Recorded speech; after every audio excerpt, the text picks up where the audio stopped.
ആ ഭൂമിയുടെ വലുപ്പം എത്രയാണ്? നമുക്കറിയാലോ, ഈ കോഴിക്കോട് സിറ്റിയുടെ വലുപ്പം എത്രയാണ്? ഇത് മുഴുവൻ നമ്മുടെ സ്വന്തമാണെങ്കിൽ എന്തായിരിക്കും നമ്മുടെ കാര്യം?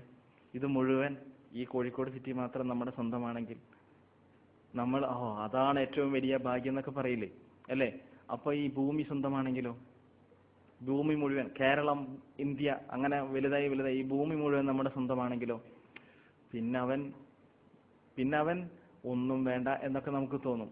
പക്ഷെ ഭൂമിയുടെ വലുപ്പം നമ്മൾ തിരിച്ചറിഞ്ഞാൽ ആ ഭൂമി നമുക്ക് വേണ്ടാതെയാകും. അത്ര വലുപ്പമേ ഭൂമിക്കുള്ളൂ എന്ന് നമുക്ക് മനസ്സിലാക്കാൻ കഴിയും. ആദ്യം ഒരു കമ്പാരിസനാണ്. ഇന്ന് കണ്ടെത്തിയിട്ടുള്ള ഗ്രഹങ്ങളാകട്ടെ നക്ഷത്രങ്ങളാകട്ടെ അവ തമ്മിലുള്ള ഒരു ചെറിയ കമ്പാരിസനാണ് ആദ്യം നൽകുന്നത്. ഞാൻ കമന്റ് പറയില്ല, നിങ്ങൾ നോക്കിയാൽ മതി.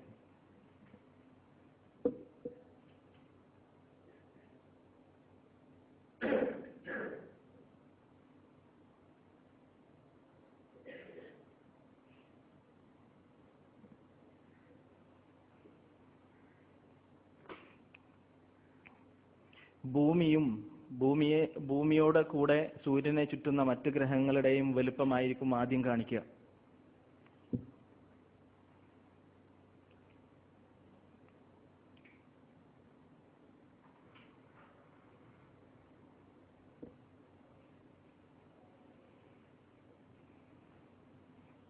ഇനി ഇവിടുന്ന് കമ്പാരിസൺ തുടങ്ങിക്കോട്ടോ.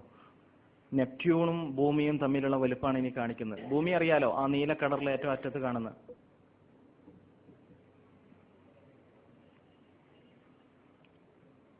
സൂര്യന്റെ മുന്നിൽ സൂര്യനിൽ ഏകദേശം 15 ലക്ഷം ഭൂമികളെ ഇടാം. 15 ലക്ഷം ഭൂമികളെ കൊള്ളാവുന്ന ഒരു സാധനമാണ് സൂര്യൻ. അത്രയും വലുപ്പമുണ്ട്. പക്ഷേ ആ സൂര്യനൊന്നും അതിനുശേഷം കണ്ടുപിടിക്കപ്പെട്ട നക്ഷത്രങ്ങളെ അപേക്ഷിച്ച് നോക്കുമ്പോൾ ഒന്നുമല്ല.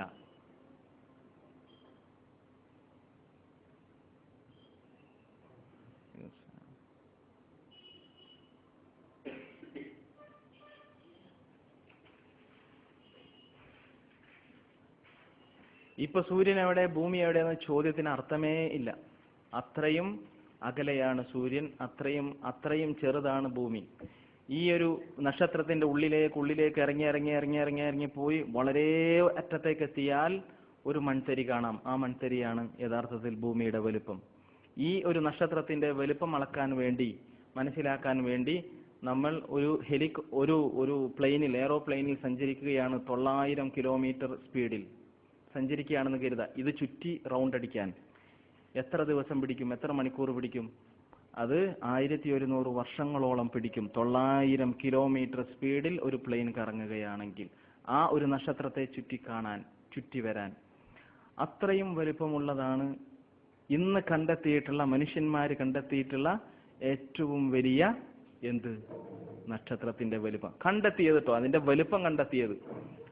വേറെ പലതിന്റെയും വലുപ്പം കണ്ടെത്താൻ കഴിഞ്ഞിട്ടില്ല. കണ്ടെത്തിയിട്ടുണ്ട്, വലുപ്പം എത്രയാണെന്ന് അളക്കാൻ പറ്റിയില്ല. ഇത് അളന്നതിലെ ഏറ്റവും വലിയ നക്ഷത്രത്തിന്റെ കാര്യമാണ് ഈ പറയുന്നത്.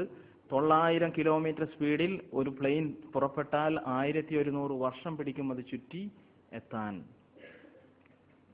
അപ്പോ നാം ഇന്ന് കണ്ടിട്ടുള്ള ഈ ദുനിയാവിലെ വലുപ്പം എന്താണ്? ഭൂമിയുടെ വലുപ്പം എന്താണ്? ഇപ്പൊ നിങ്ങളുടെ മനസ്സിൽ എത്രയുണ്ട് ഭൂമിയുടെ വലുപ്പം? ഒന്നുമില്ലല്ലോ. ആ ഭൂമിയുടെ ഏതോ ഒരു കോണിൽ 2 കാലും 2 കൈയും ഫിറ്റ് ചെയ്തെടുക്കുന്ന നമ്മൾ ആരാണ്? പക്ഷെ നമുക്ക് തോന്നുന്നു ഞാൻ ആരോ ആണെന്ന്. എനിക്ക് ഈ ഭൂമിയെ അടക്കി ഭരിക്കാൻ പറ്റും. നമുക്ക് എന്ന് പറഞ്ഞാൽ മനുഷ്യന്റെ ചിന്ത അതാണ്, അല്ലെ? ഫിർഔന്റെ ചിന്ത എന്തായിരുന്നു? ഞാനാണ് ഈ ലോകത്തിന്റെ ഇലാഹ്, റബ്ബ് എന്ന്. എന്നെ പോലെ ഒരു ഇലാഹിനെ, എനിക്ക് പുറമെ ഒരു ഇലാഹിനെ എനിക്ക് ചിന്തിക്കാനേ പറ്റണില്ല നിങ്ങൾക്ക് എന്ന് ഫിർഔൻ പറഞ്ഞിരുന്നു. അറിഞ്ഞിട്ടില്ല. ആകാശത്തെക്കുറിച്ച്, ഭൂമിയെക്കുറിച്ച്, അവയുടെ വലുപ്പങ്ങളെക്കുറിച്ച് മനസ്സിലായിട്ടില്ല. ഇനി ഇതിപ്പോ ഒരു കമ്പാരിസൺ ആണ്. മനുഷ്യന്മാർ കണ്ടെത്തിയിട്ടുള്ള ഗ്രഹങ്ങളുടെയും നക്ഷത്രങ്ങളുടെയും വലുപ്പം. ഇനി സത്യത്തിൽ മനുഷ്യന്മാർ കണ്ടെത്തിയ ഈ യൂണിവേഴ്സിന്റെ വലുപ്പം എന്താണ്? ഈ ലോകത്തിന്റെ വലുപ്പം എത്രയായിരിക്കും? അതൊന്ന് നോക്ക്.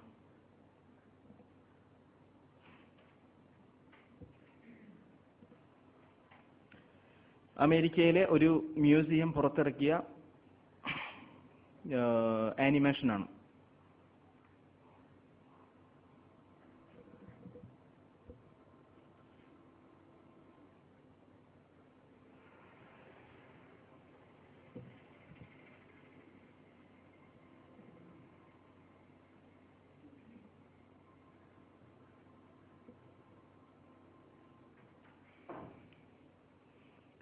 ഇത് നമ്മുടെ ഭൂമി, നമ്മുടെ ഹിമാലയം. ഹിമാലയത്തിൽ നിന്ന് നമ്മളൊന്ന് യാത്ര പുറകിലേക്ക് ചെയ്ത് നോക്കണം. മേലേക്ക് മേലേക്ക് മേലേക്ക് പോവുക. അപ്പോൾ കുറേ നമ്മൾ ഭൂമിയിലേക്ക് തന്നെ, നമുക്കതിനെ ഭൂമിയെ നോക്കാനുള്ളൊരു കണ്ണുണ്ട് എന്ന് കരുതുക. അങ്ങനെയാണെങ്കിൽ നമുക്ക് ഈ കാണുന്ന ഈ രൂപത്തിൽ നമുക്ക് കാണാൻ കഴിയും. ഇനിയുള്ള കാഴ്ചകൾ മുഴുവൻ നമ്മുടെ കണ്ണുകൊണ്ട് കാണാൻ കഴിയും എന്ന് കരുതുക. ഭൂമിയുടെ വലുപ്പം വലിയ വലിയ വലിയ വലിയ വലുപ്പം ചെറുതായി വരുന്നതായിട്ട് കാണാം നാം പിന്നിലേക്ക് പോകും തോറും.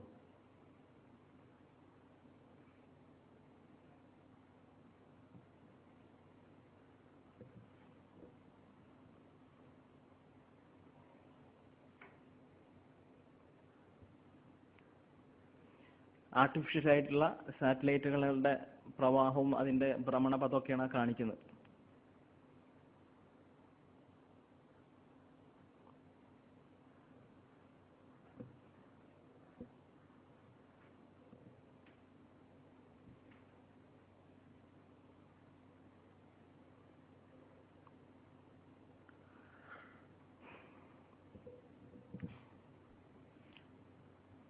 ആ മിന്നിത്തിളങ്ങുന്നതാണ് സൂര്യൻ.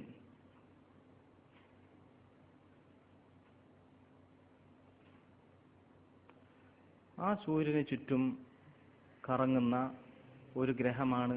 വേറെ ഒരുപാട് വരകൾ കണ്ടോ? ആ വരകളിലൂടെയൊക്കെ മറ്റ് ഗ്രഹങ്ങൾ ചുറ്റുന്നുണ്ട് സൂര്യനെ എന്നർത്ഥം. സൂര്യനെ നമ്മൾ പുറകിലേക്ക് പോയിക്കൊണ്ടേയിരിക്കുകയാണ് കേട്ടോ. പോയിക്കൊണ്ടിരിക്കും തോറും സൂര്യനെ ചുറ്റുന്ന സൗരയൂഥം എന്ന് പറയുന്ന സോളാർ സിസ്റ്റം അതാ ഒരു ചെറിയ പൊട്ടായി മാറി. അപ്പോഴും ലോകം വലുത് തന്നെയാണ്. അപ്പോഴും ചുറ്റു കാണുന്ന വേറെ ഒരുപാട് നക്ഷത്രങ്ങളുണ്ട്.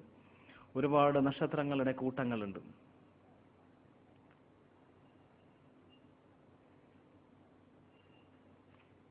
ഒരുപാട് നക്ഷത്രങ്ങൾ ആ സൂര്യന് ചുറ്റും, സൂര്യന്റെ അപ്പുറം ഇപ്പുറമൊക്കെ ആയിട്ടുണ്ട്. പിന്നെയും പുറകിലേക്ക് പോകും തോറും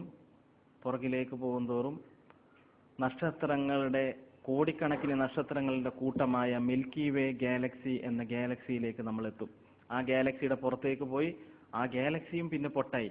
കോടിക്കണക്കിന് നക്ഷത്രങ്ങളുള്ള മിൽക്കി വേ ഗാലക്സി വെറും ഒരു പൊട്ടായി. അതുപോലുള്ള ഒരുപാട് പൊട്ടുകൾ, ഒരുപാട് ഗാലക്സികൾ ചേർന്ന് നോക്ക്. ഇനി നമുക്ക് പറയാൻ കഴിയില്ല. കോടിക്കണക്കിന് ഗാലക്സികൾ ആണ് കാണുന്നത്. ഒരു ഗാലക്സിയിൽ തന്നെ കോടിക്കണക്കിന് നക്ഷത്രങ്ങൾ.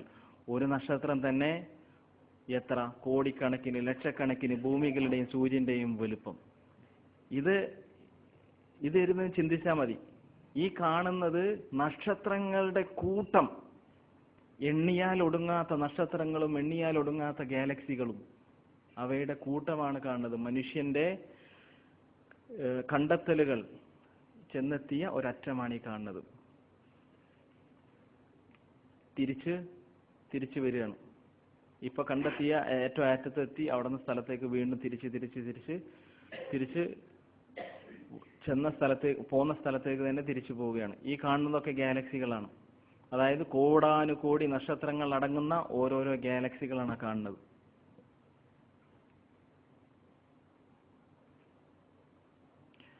ആ വെളിച്ചമാണ് എന്ത്? മിൽക്കി വേ, ക്ഷീരപഥം.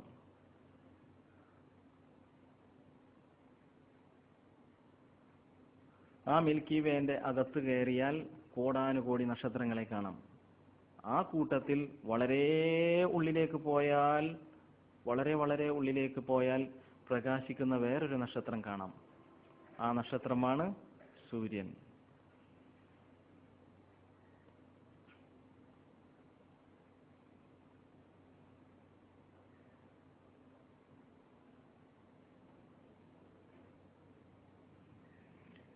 ആ സൂര്യനെ ചുറ്റുന്ന 9 ഗ്രഹങ്ങളിൽ ഒരു ഗ്രഹമാണ് ഭൂമി.